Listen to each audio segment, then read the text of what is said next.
চাহটা খালেনে ৰাইজ ৰ'দ যে ইমান বেছিকৈ পৰিছে নহয় মানে ওলাইছে একদম ক'বলৈ ভাষা নাই আৰু দেখিছে মই ব্ৰেকফাষ্ট ৰেডি কৰিলোঁ হেল্ল' এভৰিৱান সকলোকে অন্য এটি ৰেচিপিৰ ভিডিঅ'লৈ স্বাগতম জনালোঁ ৰেচিপি মানে কি সকলোৱে জানেই কিন্তু মই বনালোঁ সেইটো কাৰণে দেখাইছোঁ কেনেকৈনো বনালোঁ ভিডিঅ'টো সেইফালেকে চাই থাকিব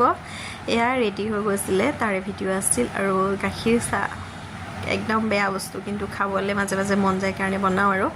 এইফালে ইনগ্ৰিডিয়েণ্টছখিনি ব্ৰেড ল'লোঁ গাখীৰ ল'লোঁ তাৰপিছতে লৈছোঁ চীজ আৰু এইফালে ঘি লৈছোঁ এয়া টাৱাখন গৰম কৰি দিছোঁ তাতে অলপমান ঘি দি দিছোঁ আৰু ব্ৰেড ইলুটি শিলুটি কৰি সেকি ল'ম তাৰ মাজতে দিলোঁ চীজ আৰু ওপৰত আৰু এখন ব্ৰেড দিম দেখিছে তাৰপিছত লুটিয়াই দিম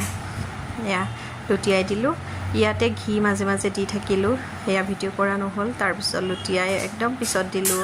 গাখীৰ দি শুকাবলৈ দিলোঁ আকৌ অলপমান ঘি দিলোঁ নহ'বা লাগি ধৰে তলত সেইটোৰ কাৰণে আৰু এয়া একেবাৰে ৰেডি হৈছেগৈ খাবলৈ যে কি মজা নহয় আকৌ গাখীৰ অলপ দিলোঁ মানে আৰু এটা বনালোঁ মানে তিনিওটাৰ কাৰণে যিহেতু বনাইছিলোঁ আৰু ইফালে গৰম চাহ ধুনীয়াকৈ উতলি আছে গাখীৰ চাহ যিহেতু স্বাস্থ্যৰ বাবে বেয়া সকলোৱে জানে তথাপি কেতিয়াবা খাওঁ দেই খাবলৈ মন যায় এৰিব পৰা নাই গাখীৰ চাহ আৰু এইফালে চাওক এয়া খাই চাইছোঁ খাবলৈ যে কি টেষ্টি আছিল নহয় আৰু ইহঁত দুটা বৰ ভাল নাপায় ছোৱালীয়ে বাৰু খায় কিন্তু ল'ৰাই ভাল নাপায় আৰু এয়া মই খাই চাই জনাই আছোঁ কেনেকুৱা লাগিছে এয়া মজা